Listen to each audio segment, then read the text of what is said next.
운동장 한가운데 백발의 노인이 비틀거리며 걸어 나온다. 3년 만에 본 손자가 저기 달리고 있다. 이준아, 목청껏 외치는 순간 운동장이 정적에 휩싸인다. 며느리의 얼굴이 하얗게 질린다. 이준아, 멈춰. 엄마 할아버지 맞지? 사진 속에 있던 분이야. 아이의 말에 며느리의 눈물이 터진다. 노인은 무릎을 꿇고 손자를 끌어안는다. 이제라도 다시 살면 안 되겠냐? 내 목숨 다해 너희 지킬 테니. 운동장에 따뜻한 박수 소리가 퍼진다. 끊겼던 가족의 시간이 다시 이어진다. 오늘 사연 시작하기 전에 구독과 좋아요와 알림 설정 꼭 눌러주세요. 모두 무료입니다. 새벽 5시 전북의 작은 마을에 희미한 아침빛이 스며들 무렵이었습니다. 윤상구는 오늘도 어김없이 낡은 농기구를 들고 밭으로 향했습니다. 68년을 살아온 몸은 무거웠지만 멈출 수가 없었어요. 멈추면 생각이 밀려들었고 생각은 언제나 견딜 수 없는 고통으로 바뀌었으니까요. 호미로 땅을 파헤치는 소리만이 고요한 새벽을 채웠습니다. 흙냄새가 코끝을 스쳤지만 상구는 아무것도 느끼지 못했어요. 그저 손을 움직이고 허리를 숙이고 다시 일어서는 동작을 반복할 뿐이었습니다. 이것이 상구의 하루였고 삶이었고 견디는 방식이었습니다. 3년이 흘렀습니다. 아들 윤경민이 교통사고로 세상을 떠난 지 3년이 지났어요. 그날 이후로 상구의 시간은 멈춰버렸습니다. 경민이는 37의 나이에 갑자기 세상을 떠났어요. 퇴근길에 마주친 졸음운전 차량 때문이었습니다. 병원에서 연락이 왔을 때 상구는 믿을 수가 없었어요. 아침에 멀쩡히 출근하던 아들이 저녁에는 차가운 시신이 되어 있었습니다. 장례식장은 조문객들로 가득했습니다. 사람들은 울었고 위로했고 안타까워했어요. 하지만 상구는 아무 말도 할 수 없었습니다. 그저 멍하니 앉아 있을 뿐이었죠. 며느리 정해주는 아들 이준이를 안고 하염없이 울었습니다. 당시 7살이었던 이준이는 무슨 일인지도 제대로 이해하지 못한 채 엄마를 따라 울었어요. 아빠 어디 갔어요? 이준이의 그 물음에 아무도 대답하지 못했습니다. 상구는 손자를 안아주지 못했어요. 안아주고 싶었지만 몸이 굳어서 움직일 수가 없었습니다. 경민이가 죽고 나서 상구는 말을 잃었습니다. 집안은 침묵으로 가득 찼어요. 아내 박갑수는 그래도 혜주와 이준이를 챙기려 애썼습니다. 밥을 차려주고 손자를 돌보고 며느리를 위로했어요. 하지만 갑순도 점점 무너져 갔습니다. 아들을 잃은 슬픔은 감당할 수 없이 컸거든요. 밤마다 이불을 뒤집어 쓰고 울었습니다. 상구는 그 소리를 들으면서도 아무것도 해주지 못했어요. 경민이가 떠난 지 석 달쯤 지났을 때였습니다. 어느 날 아침 상구가 눈을 떴을 때 집은 너무나 조용했어요. 평소와 다른 고요함이었습니다. 거실로 나가보니 혜주와 이준이의 방문이 활짝 열려 있었어요. 안을 들여다보니 아무것도 없었습니다. 옷가지, 이불, 이준이의 장난감, 혜주의 화장품, 모든 것이 사라졌습니다. 상구는 그제야 깨달았어요. 혜주와 이준이가 떠났다는 것을요. 흔적도 없이 사라져버렸습니다. 편지 한 장, 말 한마디 남기지 않고 떠났어요. 상구는 그들을 탓할 수 없었습니다. 오히려 당연하다고 생각했죠. 경민이가 죽고 나서 상구는 며느리와 손자에게 아무런 도움이 되지 못했으니까요. 위로는커녕 짐만 되었습니다. 가는 게 나았겠지. 여기 있으면 더 힘들었을 거야. 상구는 혼잣말을 했습니다. 갑수는 며느리와 손자가 떠난 것을 알고 며칠 동안 울었어요. 하지만 상구는 말리지 않았습니다.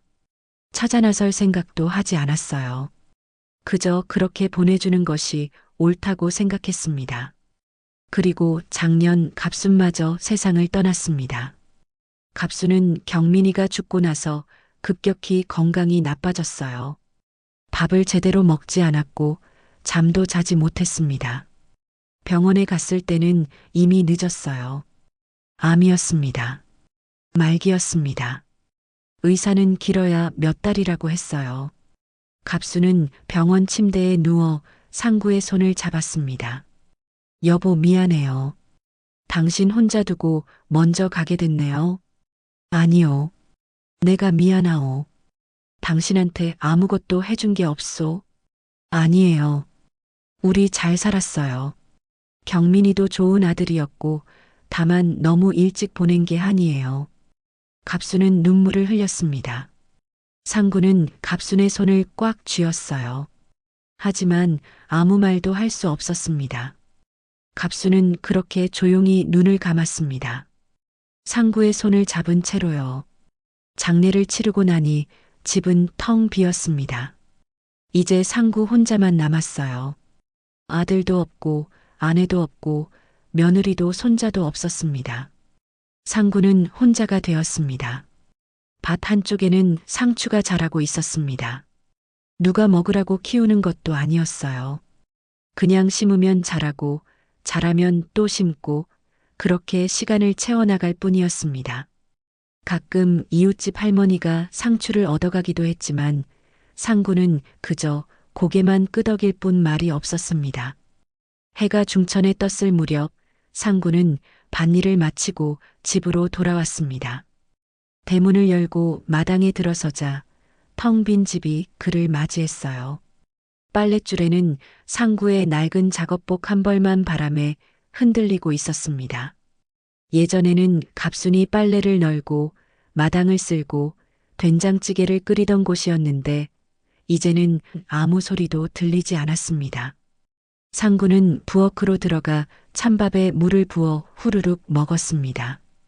반찬은 김치 한 조각이 전부였어요. 맛이 있는지 없는지도 모르겠더군요. 그저 배를 채우는 일, 그것만으로 충분했습니다. 밥을 먹고 나니 거실벽에 걸린 사진이 눈에 들어왔습니다. 군복을 입은 경민의 사진이었어요. 젊고 당당한 모습이었습니다. 28살 때 찍은 사진이었죠. 그때 경민이는 제대를 하고 막 직장을 구했을 때였습니다. 상구는 그 사진 앞에 작은 향초를 켰습니다. 연기가 피어오르며 경민의 얼굴을 감쌌어요. 경민아. 상구의 입에서 아들의 이름이 흘러나왔습니다. 내 어미도 갔구나. 작년에 갔어. 병원에서 손 한번 제대로 못 잡아보고 갔지. 이젠 나 혼자야. 목소리가 떨렸습니다. 상구는 사진 속 아들을 바라보며 계속 중얼거렸어요. 혜주랑 이준인 그 애들도 이미 떠났겠지. 내가 3년 전에 교통사고로 죽고 나서 석 달쯤 지났을 때였나? 어느 날 아침에 일어났더니 흔적도 없이 사라졌더라고. 옷가지며 살림살이며 싹 다 가져갔어. 나는 그때 알았지. 아, 이 사람들이 나한테서 도망간 거구나. 상구는 눈을 감았습니다. 며느리 혜주의 얼굴이 떠올랐어요. 그리고 손자 이준이의 웃음소리가 귓가에 맴돌았습니다. 이준이는 지금 초등학교 3학년 10살이 되었을 겁니다. 키가 얼마나 컸을까요? 목소리는 더 굵어졌을까요? 상구는 알 수 없었습니다. 알 방법도 없었고 찾을 생각도 없었어요. 다 내 탓이지. 내가 혜주한테 잘해줬어야 했는데. 경민이 죽고 나서 나도 정신이 없었어. 혜주는 울고 이준이는 아빠를 찾고 나는 아무것도 해줄 수가 없었어. 그냥 화만 냈지. 왜 울어? 죽은 사람이 돌아오나 그렇게 소리만 질렀어. 상구는 자책했습니다. 아들이 3년 전 교통사고로 세상을 떠난 뒤 집안은 산산조각이 났어요. 상구는 슬픔을 감당하지 못했고 며느리와 손자에게 따뜻한 말 한마디 건네지 못했습니다. 작년에는 평생을 함께한 아내까지 잃었어요. 이제 상구에게 남은 건 아무것도 없었습니다. 경민아, 미안하다. 내 가족 지켜주지 못했어. 내 어미도 지켜주지 못했어. 상구는 향초 앞에 무릎을 꿇고 앉아 한참을 그렇게 있었습니다. 시간이 얼마나 흘렀는지 몰랐어요. 해가 서쪽으로 기울고 저녁 그림자가 집안을 채웠습니다. 저녁이 되자 마을 어귀에서 웃음소리가 들려왔습니다. 경로당에서 사람들이 모여 무언가 이야기를 나누고 있었어요. 상구는 창문 너머로 그 모습을 잠깐 바라보다가 고개를 돌렸습니다. 웃음소리만 들으면 더 쓸쓸하다. 상구는 혼잣말을 하며 방문을 닫았습니다. 어둠 속에서 상구는 이불을 덮고 누웠어요. 천장을 바라보니 아무것도 보이지 않았습니다. 그저 어둠뿐이었죠. 내일도 새벽에 일어나 밭으로 갈 것입니다. 그리고 모레도 글피도 마찬가지겠죠.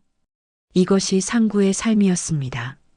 고요하고 텅 비어 있고 깊은 상실로 가득한 하루하루였습니다. 일주일쯤 지났을 무렵이었습니다. 상구는 여느 때처럼 밭일을 마치고 집으로 돌아가던 길이었어요. 마을 어귀를 지나는데 마을 이장인 김덕수가 상구를 불러 세웠습니다. 상구 씨, 잠깐만요. 상구는 걸음을 멈췄습니다. 김덕수는 숨을 헐떡이며 상구에게 다가왔어요. 무슨 일이십니까? 아, 그게 말이요. 다음 주에 초등학교에서 운동회를 하는데 사람 손이 부족하답니다. 요즘 애들이 워낙 적잖소. 그래서 동네 어른들이 좀 나가서 심판도 보고 진행도 도와줘야 한대요. 상구는 고개를 저었습니다. 저는 어렵습니다. 다른 분 찾아보시죠. 아이고, 상구 씨. 우리 마을 사람들이 다들 나가기로 했소. 상구 씨만 빼고 말이요. 그러지 말고 좀 도와주시오. 죄송합니다. 저는 그런 자리 안 어울립니다. 상구는 다시 걸음을 옮기려 했습니다. 하지만 김덕수가 상구의 팔을 잡았어요. 상구 씨, 경민이도 생전에 애들 좋아했잖소? 운동회 때마다 학교에 가서 도와주곤 했지 않소? 그 말에 상구의 발걸음이 멈췄습니다. 경민이의 모습이 떠올랐어요. 경민이는 정말 아이들을 좋아했습니다. 매년 운동회 때면 자원봉사자로 나가서 아이들과 함께 뛰고 웃었어요. 집에 돌아와서는 신이 나서 이야기했습니다. 아버지, 오늘 운동회 갔다 왔는데 애들이 너무 귀엽더라고요. 우리 이준이도 곧 저렇게 클 거죠? 그때 경민이의 얼굴에는 미소가 가득했습니다. 상구도 덩달아 웃었었죠. 그런 아들이 자랑스러웠습니다. 알겠습니다. 가겠습니다. 상구는 결국 고개를 끄덕였습니다. 김덕수는 환하게 웃었어요. 고맙소, 상구 씨. 다음 주 토요일 아침 9시까지 학교로 오시면 됩니다. 그렇게 상구는 운동회에 가기로 했습니다. 토요일 아침이 밝았습니다. 상구는 일찍 일어나 세수를 하고 깨끗한 옷으로 갈아입었어요. 거울을 보니 낯선 얼굴이 비쳤습니다. 오랜만에 제대로 옷을 차려입으니 어색했어요. 상구는 학교로 향했습니다. 초등학교 운동장은 이미 사람들로 북적였습니다. 아이들이 여기저기서 뛰어다니고 학부모들은 자리를 잡느라 분주했어요. 현수막이 걸리고 음향시설이 설치되고 운동장은 활기로 가득했습니다. 상구는 운동장 한쪽에 서서 그 광경을 바라봤습니다. 가슴이 먹먹했어요. 예전에 경민이와 함께 왔던 기억이 떠올랐습니다. 이준이가 유치원생이었을 때 경민이는 상구를 데리고 왔었어요. 아버지, 이준이 응원하러 가요. 경민이는 이준이를 안고 행복해했습니다. 상구도 손자를 보며 웃었어요. 그때는 행복했습니다. 그때는 가족이 있었습니다. 상구 씨, 여기 오셨구만. 저기 보이죠? 저기서 출발선 테이프 잡아주시면 됩니다. 김덕수가 상구를 안내했습니다. 상구는 고개를 끄덕이고 지정된 자리로 갔어요. 트랙 옆에 서서 출발선을 준비했습니다. 아이들이 모여들었습니다. 초등학교 3학년 달리기 시합이었어요. 10살쯤 되어 보이는 아이들이 출발선에 섰습니다. 상구는 그 아이들을 보며 이준이를 떠올렸습니다. 이준이도 지금 10살입니다. 어디선가 저렇게 뛰어다니고 있을까요? 제자리에 심판의 구령이 울렸습니다. 아이들이 자세를 잡았어요. 출발. 총소리와 함께 아이들이 달려나갔습니다. 환호성이 터져 나왔어요. 학부모들은 자기 아이 이름을 부르며 응원했습니다. 아이들은 온 힘을 다해 달렸습니다. 상구는 그 모습을 보며 가슴 한편이 저려왔습니다. 아이들의 웃음소리, 부모들의 응원소리, 모든 것이 상구에게는 아팠습니다. 상구도 저렇게 손자를 응원하고 싶었어요.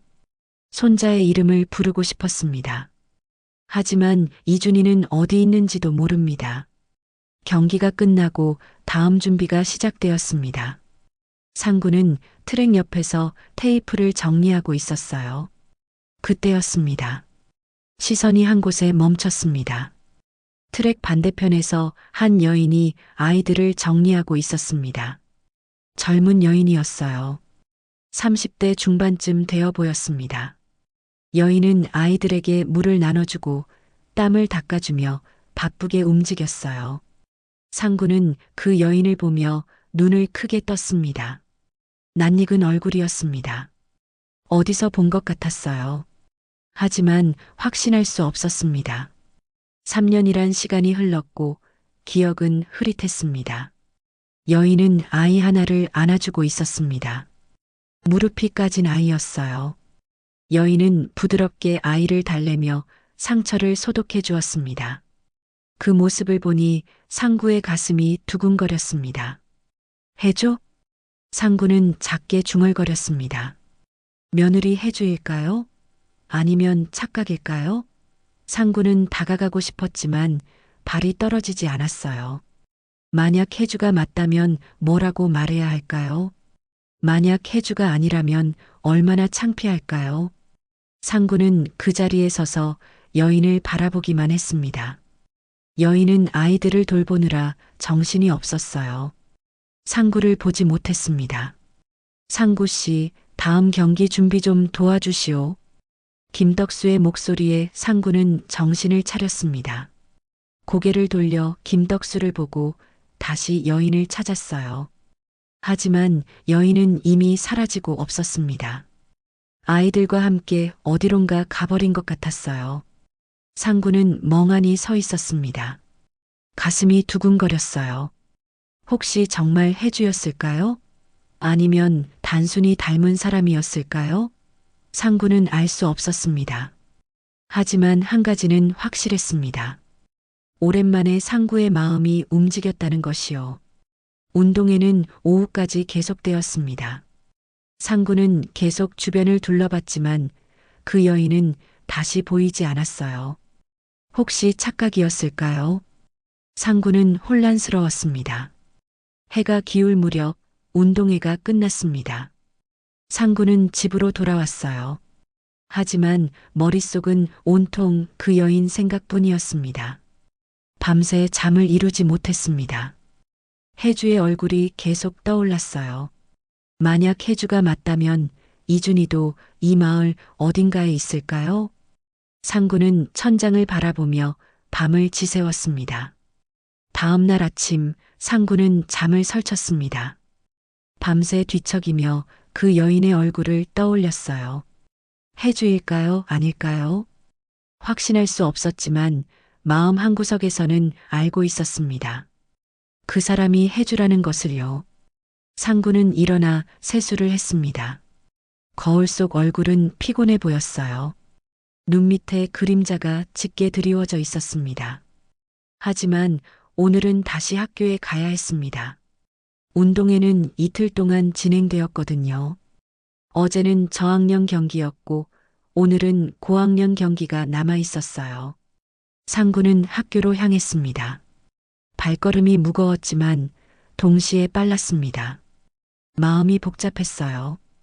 혜주를 다시 만나고 싶으면서도 동시에 두려웠습니다. 뭐라고 말해야 할까요?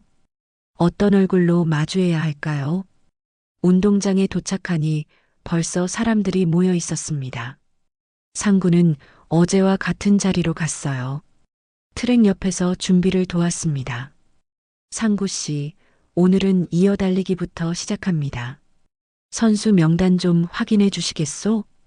김덕수가 상구에게 클립보드를 건넸습니다.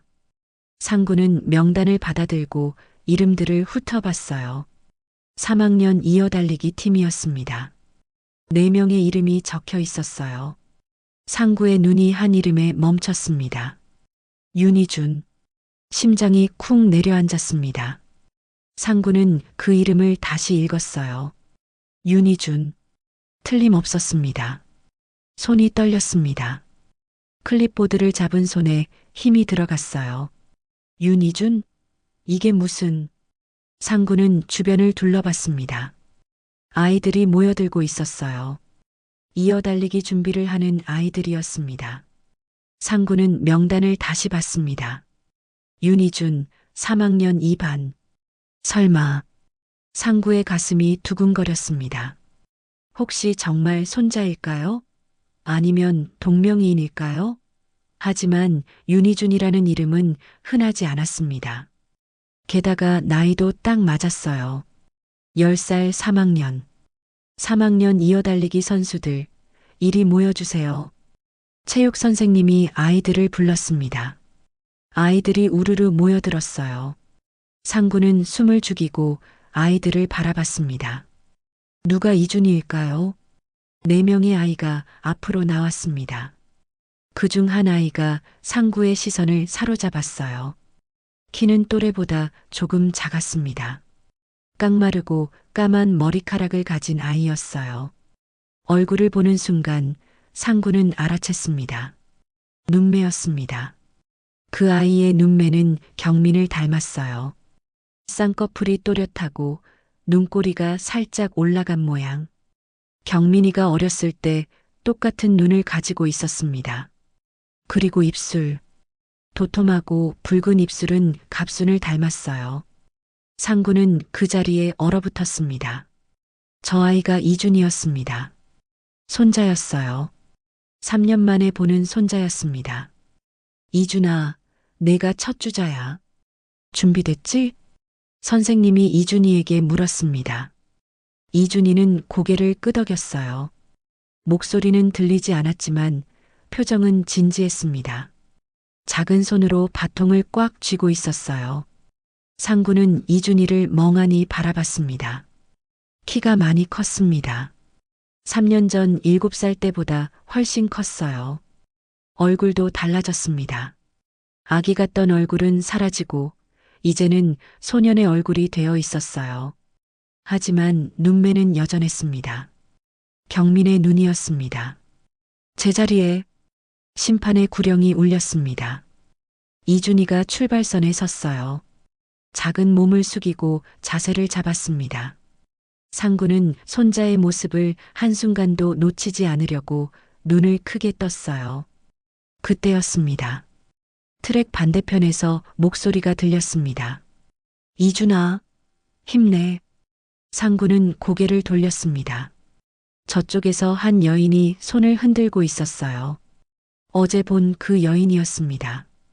여인은 이준이를 향해 활짝 웃으며 응원하고 있었어요. 정혜주였습니다. 상구는 확신했습니다. 며느리 혜주였어요. 3년 만에 보는 며느리였습니다. 혜주는 예전보다 조금 야위어 보였지만 얼굴은 여전했습니다. 차분하고 따뜻한 인상이었어요. 혜주. 상구는 떨리는 목소리로 중얼거렸습니다. 그럼 저 아이가 내 손자 이준이란 말인가? 모든 것이 확실해졌습니다. 혜주와 이준이가 이 마을에 있었어요. 3년 동안 어디론가 사라졌다고 생각했는데 알고 보니 같은 마을에 있었던 겁니다. 어떻게 이럴 수가 있을까요? 상구는 믿을 수가 없었습니다. 출발. 총소리가 울렸습니다. 이준이가 달려나갔어요. 작은 다리로 힘차게 뛰었습니다. 바통을 꽉 쥐고 온 힘을 다해 달렸어요. 상구는 손자의 모습을 지켜봤습니다. 가슴이 먹먹했습니다. 이준이는 첫 주자로서 제 역할을 다했습니다. 다음 주자에게 바통을 넘기고 헉헉거리며 숨을 몰아쉬었어요. 혜주가 달려가서 이준이를 안아줬습니다. 물을 건네주고 등을 토닥여줬어요. 이준이는 엄마 품에 안겨 웃었습니다. 상구는 그 모습을 바라보며 눈물이 핑 돌았습니다. 저렇게 잘 지내고 있었구나. 저렇게 행복해 보이는구나. 상구는 안도했지만 동시에 슬펐습니다. 자신은 3년 동안 혼자 외롭게 지냈는데 혜주와 이준이는 같은 마을에서 잘 살고 있었던 겁니다. 상구는 다가가고 싶었습니다. 손자를 안아주고 싶었어요. 며느리에게 사과하고 싶었습니다. 하지만 발이 떨어지지 않았어요. 자격이 없다고 느꼈습니다. 3년 전 상구는 혜주와 이준이에게 아무것도 해주지 못했어요. 오히려 상처만 줬습니다. 그런 상구가 지금 나타나면 어떻게 될까요? 혜주는 어떤 표정을 지을까요? 이준이는 할아버지를 기억이나 할까요? 상구는 그 자리에 서서 멀리서 지켜보기만 했습니다. 경기가 끝나고 사람들이 흩어졌어요. 혜주는 이준이의 손을 잡고 운동장을 떠났습니다. 상구는 그 뒷모습을 바라봤어요. 찾았다. 드디어 찾았어. 상구는 중얼거렸습니다. 하지만 기쁘지만은 않았어요. 찾았지만 다가갈 수 없었습니다. 보고 싶지만 만날 용기가 없었어요. 상구는 복잡한 마음을 안고 집으로 돌아왔습니다. 밤이 되었습니다. 상구는 경민의 사진 앞에 앉았어요. 경민아, 이준이를 봤다. 내 아들을 봤어. 많이 컸더라. 내 눈을 닮았어. 혜주도 봤어. 잘 지내고 있더라. 상구는 말했습니다. 하지만 답은 없었어요. 사진 속 경민은 그저 웃고 있을 뿐이었습니다. 그날 밤 상구는 한숨도 자지 못했습니다. 눈을 감으면 이준이의 모습이 떠올랐어요. 달리는 모습, 웃는 모습, 혜주 품에 안기는 모습, 모든 것이 선명했습니다. 상구는 이불을 걷어차고 일어나 마루에 앉았어요. 밤하늘에는 별이 총총했습니다. 어떻게 해야 하나? 상구는 중얼거렸습니다. 다가가야 할까요? 말아야 할까요? 이준이를 안아주고 싶었어요. 하지만 두려웠습니다. 혜주가 자신을 거부하면 어떻게 하죠? 이준이가 할아버지를 기억하지 못하면 어쩌죠? 새벽이 밝았습니다. 상구는 결심했어요. 오늘 다시 학교에 가기로 했습니다. 운동의 마지막 날이었어요. 3학년 달리기 결승전이 남아 있었습니다. 혹시 이준이가 또 나올지도 몰랐어요. 상구는 서둘러 준비하고 학교로 향했습니다. 마음이 급했어요. 발걸음이 빨라졌습니다. 운동장에 도착하니 벌써 많은 사람들이 모여 있었어요. 상구 씨, 오늘도 와주셨구만. 고맙소. 김덕수가 반갑게 맞이했습니다. 상구는 고개만 끄덕이고 주변을 둘러봤어요. 혜주와 이준이를 찾았습니다. 하지만 보이지 않았어요. 시간이 흘렀습니다. 여러 경기가 진행되었어요. 상구는 계속 주변을 살폈습니다. 그러다 오전 11시쯤 드디어 이준이가 나타났습니다. 혜주와 함께 운동장으로 들어왔어요. 이준이는 오늘도 운동복을 입고 있었습니다. 손에는 물병을 들고 있었어요. 혜주는 이준이의 머리를 쓰다듬으며 무언가 이야기했습니다. 이준이는 고개를 끄덕이며 웃었어요. 상구는 두 사람을 바라보며 가슴이 뜨거워졌습니다. 너무나 그리웠습니다. 3년 동안 얼마나 보고 싶었는지 몰라요. 상구는 다가가고 싶었지만 여전히 발이 떨어지지 않았습니다. 3학년 100m 결승전 선수들 준비해 주세요. 방송이 울렸습니다. 이준희가 다시 출전하는 경기였어요. 이준희는 혜주에게 손을 흔들고 트랙으로 갔습니다. 다른 아이들과 함께 출발선에 섰어요. 상구는 트랙 옆으로 다가갔습니다. 이준희에게 더 가까이 가고 싶었어요. 손자의 얼굴을 제대로 보고 싶었습니다. 상구는 천천히 걸어갔어요. 심장이 쿵쿵 뛰었습니다. 제자리에 심판의 구령이 울렸습니다. 아이들이 자세를 잡았어요. 이준희도 작은 몸을 숙였습니다. 상구는 이준희를 똑바로 바라봤어요. 경민의 눈, 갑순의 입술, 모든 것이 가족이었습니다. 출발. 총소리가 울렸습니다. 아이들이 달려나갔어요. 이준희도 온 힘을 다해 뛰었습니다. 작은 다리가 빠르게 움직였어요. 환호성이 터져 나왔습니다. 상구는 이준희를 따라 걸었습니다. 무의식적으로 발이 움직였어요. 손자가 달리는 모습을 놓칠 수 없었습니다. 한 걸음, 두 걸음, 상구는 트랙 쪽으로 나아갔어요. 이준희가 중간 지점을 지났습니다. 다른 아이들보다 조금 뒤처져 있었어요. 하지만 포기하지 않았습니다. 계속 달렸어요. 작은 주먹을 쥐고 이를 악물고 앞으로 나아갔습니다. 상구의 눈에서 눈물이 흘러내렸습니다. 가슴이 터질 것 같았어요. 저렇게 열심히 뛰는 손자를 보니 미안했고 자랑스러웠고 그리웠습니다. 상구는 더 이상 참을 수 없었어요. 발이 움직였습니다. 상구는 트랙으로 걸어 나갔어요. 사람들이 웅성거렸습니다. 하지만 상구는 듣지 못했어요. 오직 이준희만 보였습니다. 이준희가 결승선을 향해 달렸습니다. 몇 미터 남지 않았어요. 상구는 운동장 한가운데 서서 손자를 바라봤습니다. 입이 떨렸어요. 목이 메었습니다. 그리고 상구는 소리쳤습니다. 이준아. 목청껏 외쳤습니다. 3년 동안 참았던 그리움이 한꺼번에 터져 나왔어요. 운동장이 순간 정적에 휩싸였습니다.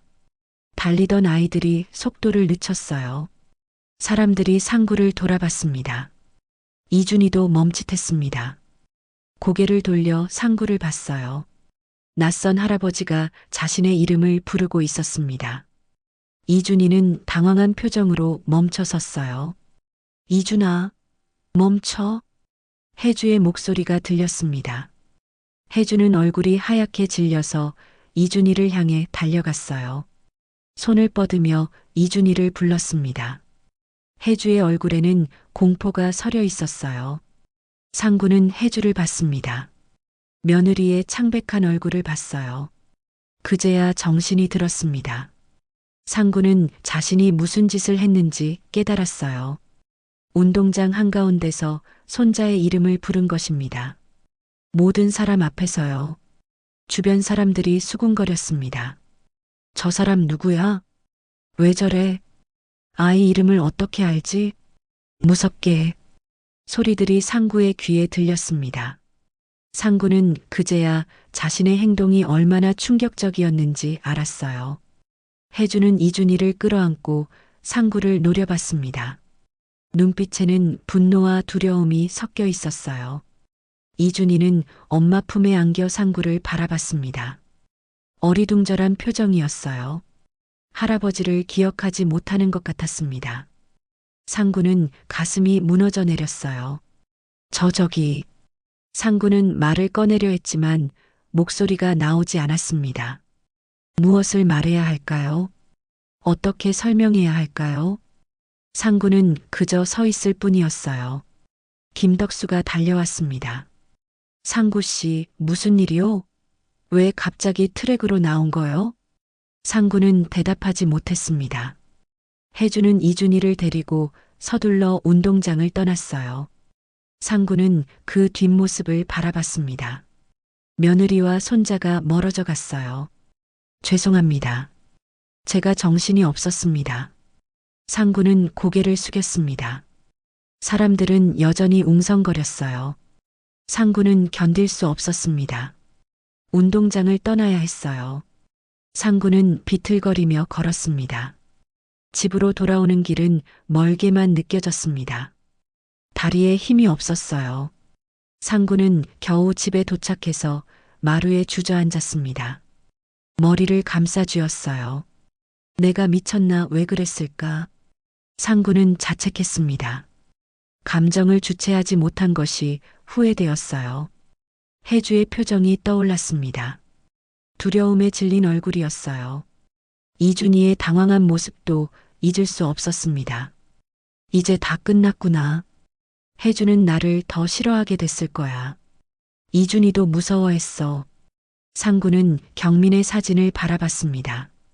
경민아, 아빠가 또 망쳤다. 미안하다. 밤이 깊어갔습니다. 상구는 어둠 속에서 홀로 앉아 있었어요. 손자를 다시 만났지만 오히려 더 멀어진 것 같았습니다. 상구는 무릎을 끌어안고 작게 흐느꼈습니다. 오랜만에 흐르는 눈물이었어요. 그날 밤 상구는 잠들지 못했습니다. 천장만 바라보며 시간을 보냈어요. 혜주의 얼굴이 떠올랐습니다. 이준희의 놀란 표정도 잊을 수 없었어요. 상구는 자신이 저지른 일을 후회했지만 동시에 포기할 수 없었습니다. 다시 만나야 해. 제대로 사과해야 해. 상구는 결심했습니다. 새벽이 밝자마자 상구는 일어났어요. 세수를 하고 가장 깨끗한 옷으로 갈아입었습니다. 거울을 보니 초췌한 얼굴이 비쳤지만 상구는 개의치 않았어요. 상구는 학교로 향했습니다. 혜주와 이준희를 만나야 했어요. 운동장에 도착하니 아직 사람들이 모이기 전이었습니다. 상구는 운동장 입구에서 기다렸어요. 혹시 혜주와 이준희가 올까 싶어서였습니다. 1시간쯤 지났을까요? 멀리서 혜주와 이준희가 걸어오는 모습이 보였습니다. 상구는 가슴이 두근거렸어요. 숨을 크게 들이마시고 앞으로 나갔습니다. 혜주야. 상구가 조심스럽게 불렀습니다. 혜주는 걸음을 멈췄어요. 상구를 보더니 얼굴이 굳어졌습니다. 재빨리 이준희를 자기 뒤로 감췄어요. 아버님. 혜주의 목소리는 차갑고 떨렸습니다. 상구는 한 걸음 다가갔어요. 혜주야, 미안하다. 어제 내가 너무 놀라게 했구나. 그냥 이준희가 너무 보고 싶었어. 왜 지금 나타나세요? 혜주가 단호하게 물었습니다. 눈빛에는 분노가 서려 있었어요. 3년 동안 어디 계셨어요? 저희가 떠났을 때 찾아보셨어요? 한 번이라도 궁금하셨어요? 상구는 말문이 막혔습니다. 혜주의 말이 옳았어요. 상구는 혜주와 이준희가 떠났을 때 찾지 않았습니다. 그냥 보내줬어요. 변명할 수 없었습니다. 미안하다. 내가 잘못했어. 나는 저희를 찾을 자격 없잖아요. 혜주가 말을 끊었습니다. 목소리가 떨렸어요. 참았던 감정이 터져 나오는 것 같았습니다. 경민 오빠 죽었을 때 누굴 원망했는지 아세요? 아버님이었어요. 상구는 숨이 멎는 것 같았습니다. 혜주는 계속 말했어요. 장례식장에서 아버님은 저 한 번 안 쳐다보셨어요. 이준희가 아빠 찾으면서 울어도 그냥 외면하셨죠. 저는 그때 알았어요. 아, 우리가 짐이구나. 아버님한테 부담이구나. 아니야, 그게 아니라. 상구가 변명하려 했지만 혜주는 듣지 않았습니다. 어머님은 그래도 저희를 챙기려고 애쓰셨어요. 하지만 아버님은 달랐어요. 밥상에서도 말 한마디 안 하시고 이준희가 다가가면 피하시고 저는 견딜 수 없었어요. 혜주의 눈에서 눈물이 흘러내렸습니다. 참았던 서러움이 쏟아져 나왔어요. 그래서 떠났어요. 더 이상 그 집에 있으면 저도 이준희도 죽을 것 같았거든요. 남편 잃은 것도 힘든데 시아버님한테 외면당하는 건 더 힘들었어요. 상구는 무릎이 꺾였습니다. 그대로 운동장 바닥에 주저앉았어요. 참았던 눈물이 쏟아졌습니다. 미안하다, 내가 정말 잘못했어. 상구는 울부짖었습니다. 3년 동안 쌓였던 후회가 한꺼번에 터져 나왔어요. 내 새끼, 내 손주 맞지 않느냐? 3년 동안 어디 있었던 거냐? 할아버지가 미안하다. 사람들이 하나둘 모여들기 시작했습니다. 운동장 입구에서 벌어지는 광경을 지켜봤어요. 수군거림이 시작되었습니다. 저 사람 누구야? 어제 그 할아버지 아니야? 아이 이름 부르던. 가정사인가 봐. 아이고, 저기 여자분 오시네. 소리들이 들렸습니다. 상구는 신경 쓰지 못했어요. 오직 혜주와 이준이만 보였습니다. 이준이는 엄마 뒤에 숨어서 상구를 바라보고 있었어요. 어린 눈에 혼란이 가득했습니다. 상구는 손자를 보며 손을 뻗었어요. 이준아, 할아버지야, 기억나니? 하지만 이준이는 고개를 저었습니다. 기억하지 못했어요. 3년이라는 시간은 어린아이에게 너무 길었습니다.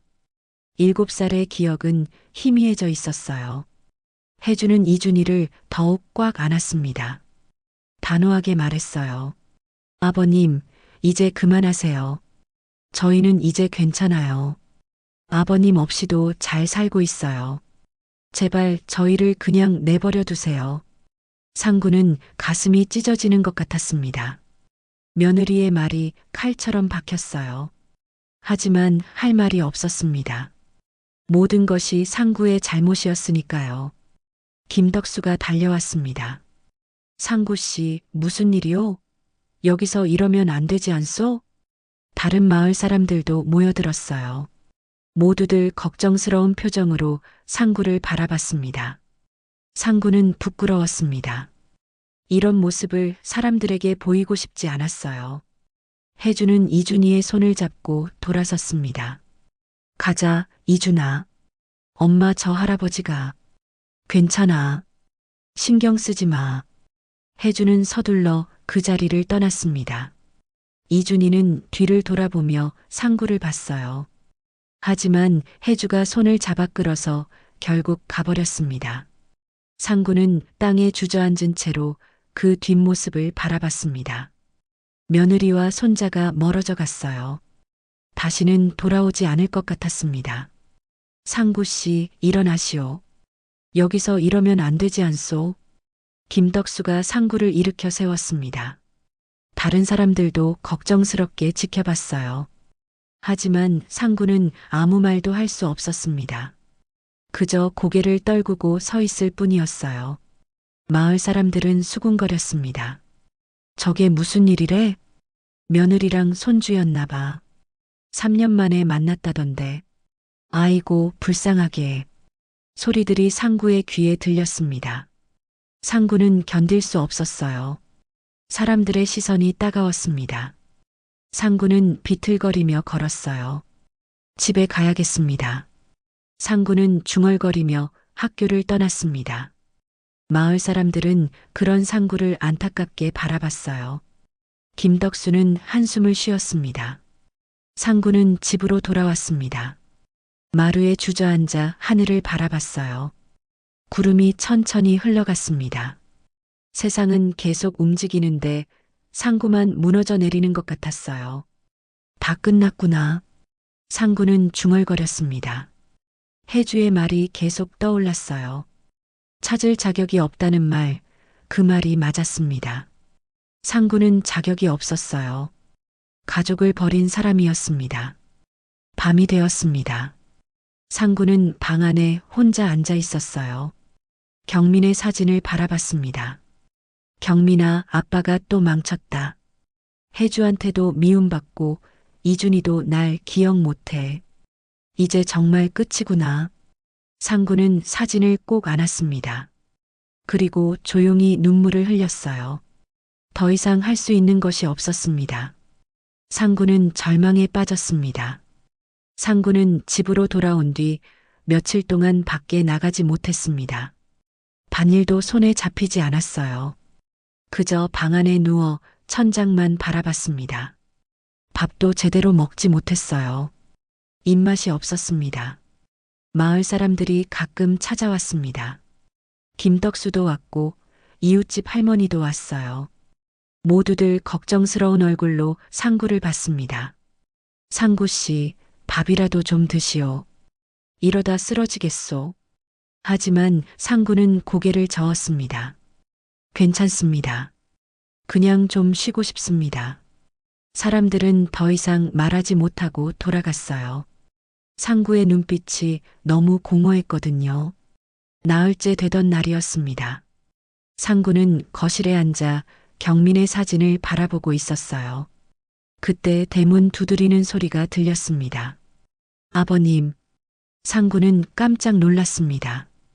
혜주의 목소리였어요. 상구는 벌떡 일어나 대문으로 달려갔습니다. 문을 열자 혜주가 서 있었어요. 이준이도 함께 있었습니다. 혜주야. 상구는 믿을 수 없다는 표정으로 혜주를 바라봤습니다. 혜주는 고개를 숙이고 서 있었어요. 들어가도 될까요? 그럼 어서 들어와. 상구는 서둘러 문을 활짝 열었습니다. 혜주와 이준이가 집 안으로 들어왔어요. 상구는 떨리는 손으로 마루를 가리켰습니다. 앉아라. 앉아. 혜주는 마루에 앉았습니다. 이준이는 엄마 옆에 바짝 붙어 앉았어요. 상구는 두 사람을 바라보며 가슴이 뭉클했습니다. 3년 만에 집에 온 며느리와 손자였어요. 한참 동안 침묵이 흘렀습니다. 아무도 먼저 말을 꺼내지 못했어요. 상구는 무엇부터 말해야 할지 몰랐습니다. 혜주도 고개를 숙인 채 입을 열지 못했어요. 마침내 혜주가 입을 열었습니다. 아버님, 운동장에서 너무 심하게 말씀드렸어요. 죄송합니다. 아니야. 내 말이 다 맞았어. 내가 잘못했지. 상구는 고개를 저었습니다. 혜주는 눈시울이 붉어졌어요. 참았던 감정이 다시 올라오는 것 같았습니다. 사실 말씀드려야 할 게 있어요. 혜주의 목소리가 떨렸습니다. 상구는 혜주를 바라봤어요. 경민 오빠 떠난 뒤에 저는 정말 힘들었어요. 혜주는 천천히 말을 이어갔습니다. 장례식장에서도 정신이 없었고 집에 돌아와서도 매일 울기만 했어요. 이준이는 아빠를 찾았고 저는 어떻게 설명해야 할지 몰랐어요. 어머님은 저를 위로해 주셨지만 어머님도 힘드셨잖아요. 상구는 고개를 끄덕였습니다. 그때 갑순이 얼마나 힘들었는지 알았어요. 그런데 아버님은 달랐어요. 혜주가 상구를 똑바로 봤습니다. 눈에 눈물이 고였어요. 아버님은 저를 한 번도 안 쳐다보셨어요. 밥상에 앉아도 말씀이 없으셨고 제가 뭘 물어봐도 대답하지 않으셨어요. 어느 날은 제 탓을 하셨어요. 상구는 숨이 막혔습니다. 기억이 났어요. 그날 밤이었습니다. 경민이가 혜주 데리러 가다가 사고 난 거잖아. 상구가 그렇게 중얼거렸던 날이었어요. 혜주가 퇴근이 늦어서 경민이가 차로 데리러 갔다가 사고를 당한 거였습니다. 상구는 그날 혜주를 원망했어요. 혜주만 아니었으면 경민이가 죽지 않았을 거라고 생각했습니다. 아버님이 그렇게 말씀하셨을 때 저는 정말 죽고 싶었어요. 혜주의 눈물이 흘러내렸습니다. 저도 제 탓이라고 생각했거든요. 제가 늦게 퇴근하지만 않았어도 경민 오빠가 마중 나오지 않았을 거고 그럼 살았을 거라고요. 그런데 아버님까지 저를 탓하시니까 저는 이 집에서 살 수가 없었어요. 상구는 가슴이 찢어지는 것 같았습니다.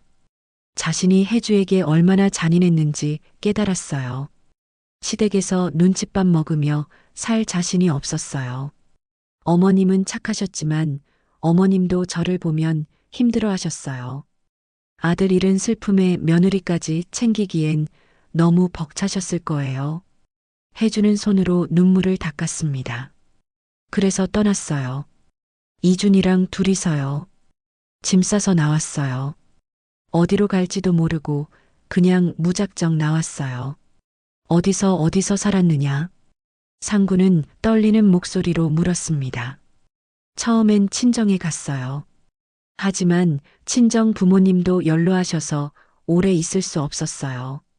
그래서 이 마을로 왔어요. 작은 방 하나 얻어서 이준이랑 살았어요. 낮에는 식당에서 일하고 저녁에는 이준이 공부 봐주고 그렇게 버텼습니다. 혜주의 목소리에 힘이 실렸습니다. 이준이를 지키려고 버텼어요. 이 아이만큼은 잘 키워야 한다고 생각했어요. 경민 오빠가 남긴 아들이니까요. 어디서든 열심히 살았어요. 힘들었지만 포기하지 않았어요. 상구는 혜주를 보며 눈물을 흘렸습니다. 며느리가 얼마나 고생했는지 알았어요. 혼자서 아이를 키우며 살아온 3년이 얼마나 힘들었을지 상상조차 할 수 없었습니다. 혜주야 미안하다. 상구는 무릎을 꿇었습니다. 그리고 혜주와 이준이를 향해 고개를 숙였어요. 이 노인네가 잘못했구나. 내가 너를 내쫓았어. 내가 너를 원망했어. 다 내 잘못이야. 상구는 떨리는 손으로 이준이를 향해 뻗었습니다. 미안하다 혜주야. 이준아. 이준이는 할아버지를 바라봤습니다. 어린 눈에 눈물이 맺혔어요. 이준이도 알았던 것 같았습니다. 할아버지가 진심으로 사과하고 있다는 것을요. 할아버지. 이준이가 작게 불렀습니다. 상구는 고개를 들어 손자를 봤어요. 이준이는 천천히 할아버지에게 다가왔습니다. 그리고 상구의 손을 잡았어요. 할아버지 기억나요? 이준이의 말에 상구는 놀랐습니다. 이준이는 계속 말했어요. 할아버지 손이 크고 따뜻했어요. 저 어렸을 때 안아주셨잖아요. 상구는 울음을 터뜨렸습니다. 손자가 자신을 기억하고 있었어요. 희미하게나마 할아버지를 기억했습니다. 이준아 할아버지가 미안하다. 상구는 손자를 꼭 안았습니다. 3년 만에 안아보는 손자였어요. 이준이도 할아버지를 안았습니다. 작은 팔로 할아버지 등을 감쌌어요. 혜주는 그 모습을 보며 눈물을 흘렸습니다. 원망과 분노가 조금씩 녹아내렸어요. 혜주도 알았습니다. 아버님도 힘들었다는 것을요. 아들을 잃은 슬픔이 얼마나 컸을지요. 아버님. 혜주가 조심스럽게 불렀습니다. 상구는 혜주를 봤어요. 저희 다시 시작할 수 있을까요? 상구는 고개를 끄덕였습니다. 눈물이 멈추지 않았어요. 그래, 다시 시작하자. 할아버지가 잘할게. 이번엔 제대로 할게. 상구는 혜주와 이준이를 번갈아 바라봤습니다. 가족이 돌아왔어요. 잃어버렸던 가족이 다시 돌아왔습니다. 그날 오후 혜주는 상구에게 말했습니다.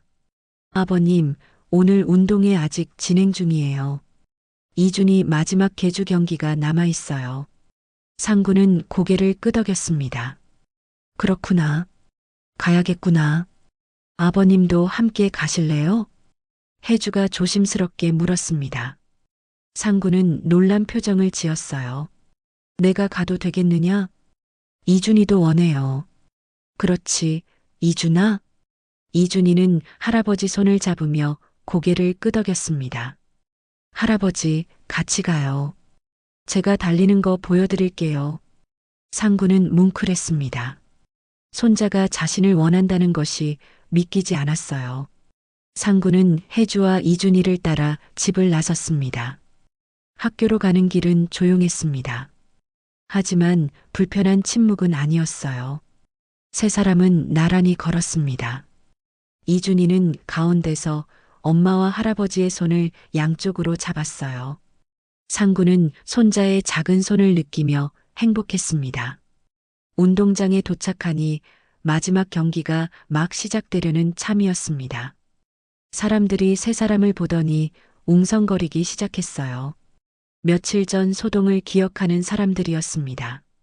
저기 저 할아버지 아니야? 며느리랑 손주랑 같이 왔네. 화해한 건가? 소리들이 들렸습니다. 상구는 부끄러웠지만 고개를 들었어요. 숨을 필요가 없었습니다. 이제는 당당할 수 있었어요. 김덕수가 달려왔습니다. 상구 씨, 오셨구만. 그리고 김덕수는 혜주와 이준희를 보며 놀란 표를 지었어요. 이분들이 며느리랑 손주분이시죠? 상구는 고개를 끄덕였습니다. 그렇습니다. 제 며느리 혜주고 손주 이준입니다. 김덕수는 활짝 웃었습니다. 아이고, 잘 됐네요. 정말 잘 됐어요. 다른 마을 사람들도 하나둘 다가왔습니다. 모두들 축하한다며 반겼어요. 상구는 사람들에게 고개를 숙여 인사했습니다. 3학년 계주 선수들 준비해 주세요. 방송이 울렸습니다. 이준희는 엄마와 할아버지를 보며 말했어요. 저 가봐야 해요. 그래, 다녀와라. 열심히 뛰어라. 혜주가 이준희의 머리를 쓰다듬었습니다. 이준희는 할아버지를 올려다봤어요. 할아버지, 응원해 주세요. 그래, 할아버지가 크게 응원할게. 이준희는 활짝 웃으며 트랙으로 달려갔습니다. 상구와 혜주는 트랙 옆에 섰어요. 다른 학부모들 사이에서 나란히 서 있었습니다. 선수들이 출발선에 섰습니다. 이준희는 마지막 주자였어요. 바통을 받을 준비를 하며 긴장한 표정으로 서 있었습니다. 제자리에 심판의 구령이 울렸습니다. 첫 번째 주자들이 자세를 잡았어요. 출발. 총소리와 함께 경기가 시작되었습니다. 아이들이 달리기 시작했어요. 환호성이 터져 나왔습니다. 상구는 손에 땀을 쥐고 지켜봤어요. 바통이 하나씩 넘어갔습니다. 두 번째 주자, 세 번째 주자. 드디어 이준희 차례가 되었어요. 이준희는 손을 뻗어 바통을 받았습니다. 그리고 달리기 시작했어요. 이준아, 힘내. 혜주가 소리쳤습니다. 상구도 목청껏 외쳤어요. 이준아, 할아버지가 여기 있다. 힘내라. 이준희는 할아버지의 목소리를 들었습니다. 고개를 돌려 할아버지를 봤어요. 할아버지가 웃으며 손을 흔들고 있었습니다. 이준희는 힘이 났습니다. 더 빠르게 달렸어요. 결승선이 가까워졌습니다. 이준희는 온 힘을 다해 달렸어요. 그리고 마침내 결승선을 통과했습니다. 이준희 팀이 1등은 아니었지만 상관없었습니다. 열심히 뛰었다는 것만으로 충분했어요. 이준희는 숨을 헐떡이며 할아버지와 엄마에게 달려왔습니다. 상구는 손자를 꽉 안아줬어요. 잘했다, 이준아. 정말 잘했어. 할아버지 봤어요? 제가 열심히 뛰었죠? 그래, 할아버지가 다 봤어. 우리 이준희 최고야. 혜주도 이준희를 안아줬습니다. 세 사람은 서로를 안았어요. 주변 사람들이 그 모습을 보며 미소 지었습니다. 따뜻한 장면이었어요. 갑자기 이준희가 울먹이며 말했습니다. 엄마 할아버지 맞지? 사진 속에 있던 분이야. 혜주는 눈물이 핑 돌았습니다. 이준희는 계속 말했어요. 할머니 돌아가시기 전에 사진 보여주셨어요. 할아버지랑 아빠랑 같이 찍은 사진이요. 그때 할아버지 얼굴 봤어요. 상구는 가슴이 뭉클했습니다. 갑순이 이준희에게 사진을 보여줬던 거예요. 할아버지를 기억하게 하려고요. 혜주는 더 이상 참지 못하고 눈물을 터뜨렸습니다. 이준희를 아는 채 주저앉았어요. 너무 많은 감정이 한꺼번에 밀려왔습니다. 서러움도 그리움도 안도감도 모두 섞여서 눈물이 되었어요. 상구도 무릎을 꿇고 혜주와 이준희를 끌어안았습니다. 운동장 한복판에서 세 사람은 서로를 안고 울었어요. 주변 사람들도 그 모습을 보며 눈시울을 붉혔습니다. 이제라도 다시 살면 안 되겠냐?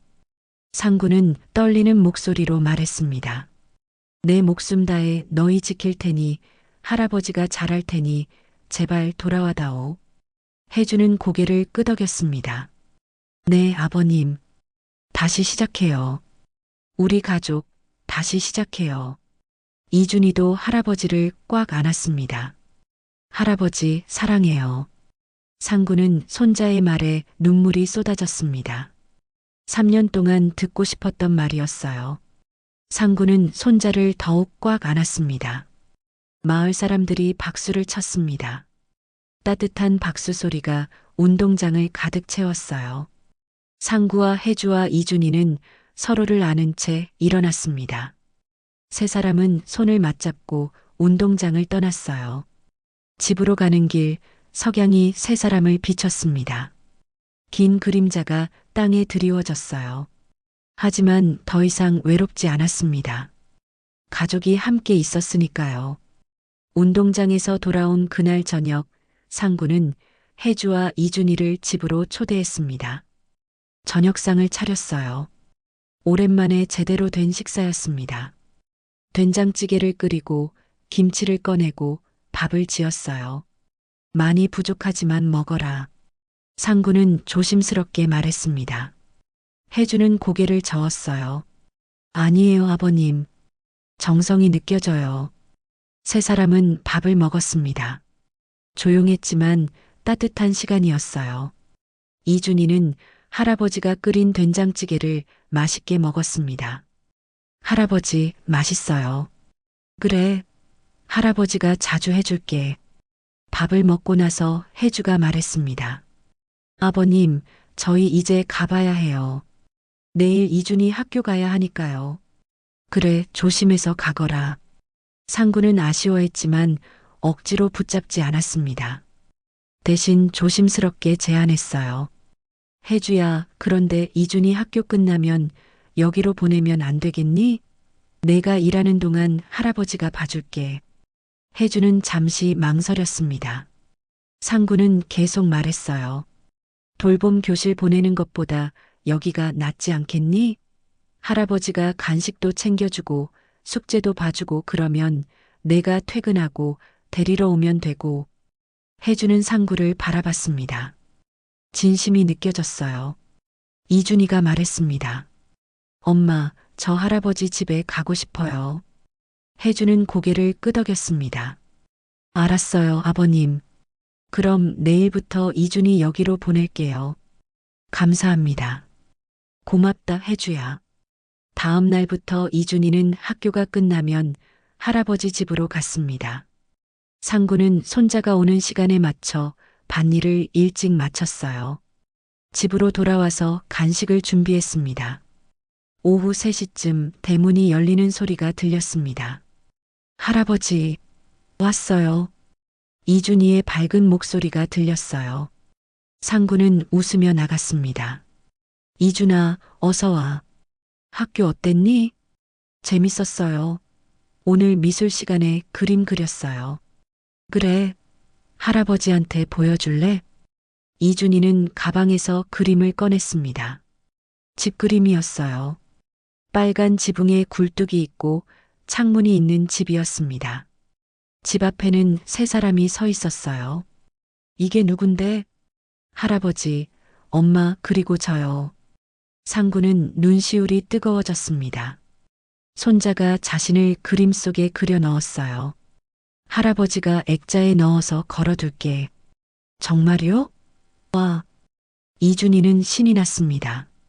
상구는 손자에게 우유와 과일을 내주었어요. 이준이는 맛있게 먹으며 학교 이야기를 했습니다.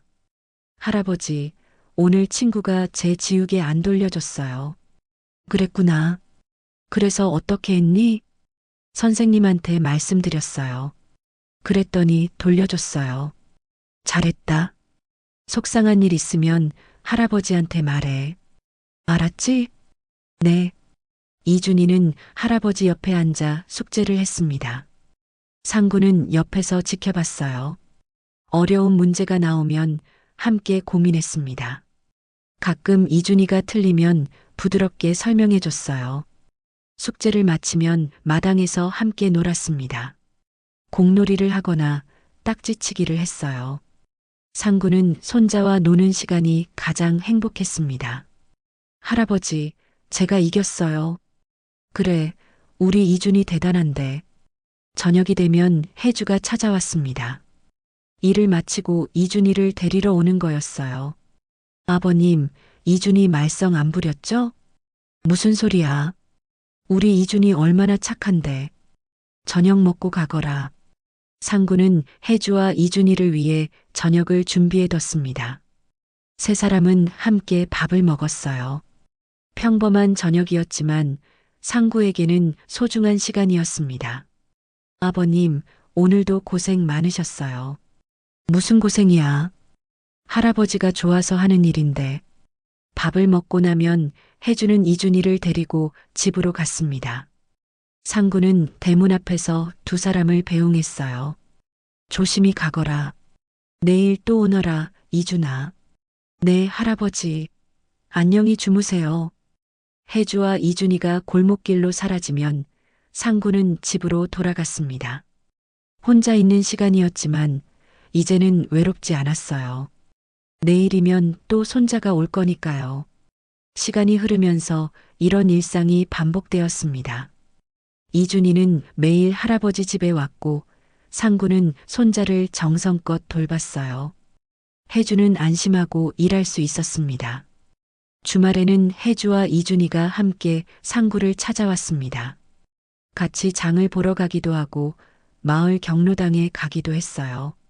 마을 사람들은 세 사람을 보며 흐뭇해했습니다. 상구 씨, 손주랑 며느리랑 다시 만나서 좋겠소. 고맙습니다. 제가 복이 많습니다. 상구는 진심으로 감사했습니다. 가족을 되찾았으니까요. 어느 날 오후 상구는 갑순의 영정 앞에 앉았습니다. 향을 피우고 조용히 손을 모았어요. 여보, 혜주랑 이준이랑 다시 만났어. 매일 보고 있어. 상구는 아내에게 속삭였습니다. 이제 조금은 웃을 수 있겠지. 경민이도 하늘에서 안심할 거야. 우리가 다시 가족이 됐어. 비록 한 집에 살지는 않지만 마음은 함께야. 할아버지가 잘할게. 이번엔 제대로 지킬게. 밖에서 대문 열리는 소리가 들렸습니다. 할아버지, 왔어요. 이준이의 목소리였어요. 상구는 얼른 일어나 밖으로 나갔습니다. 이준아, 어서 와. 이준이는 할아버지에게 달려와 안겼습니다. 상구는 손자를 꽉 안았어요. 오늘은 뭐 배웠니? 할아버지, 오늘 과학 시간에 재밌는 거 배웠어요. 이준이는 신이 나서 이야기했습니다. 상구는 손자의 이야기를 들으며 웃었어요. 마당에는 햇살이 따스하게 내리쬐었습니다. 저녁이 되자 혜주가 왔습니다. 세 사람은 함께 저녁을 먹었어요. 웃음소리가 집안을 가득 채웠습니다. 혜주와 이준이가 집으로 돌아가고 상구는 혼자 남았습니다. 하지만 더 이상 외롭지 않았어요. 마음은 가족과 함께 있었으니까요. 상구는 하늘을 올려다봤습니다. 별이 반짝이고 있었어요. 경민이가 저기 어딘가에서 보고 있을 것 같았습니다. 경민아, 아빠가 잘하고 있어. 내 가족 지키고 있어. 상구는 중얼거렸습니다. 3년 동안 끊겼던 시간이 다시 이어졌어요. 슬픔으로 멈춰있던 가족이 다시 움직이기 시작했습니다. 같은 집에 살지는 않지만 매일 만나고 함께 밥을 먹고 서로를 아꼈어요. 그것만으로 충분했습니다. 상구는 이제 혼자가 아니었습니다. 가족이 있었습니다. 앞으로도 상구와 혜주, 이주는 늘 행복할 것입니다. 오늘 사연 마음에 드셨다면 구독과 좋아요와 알림 설정 꼭 눌러주세요. 모두 무료입니다.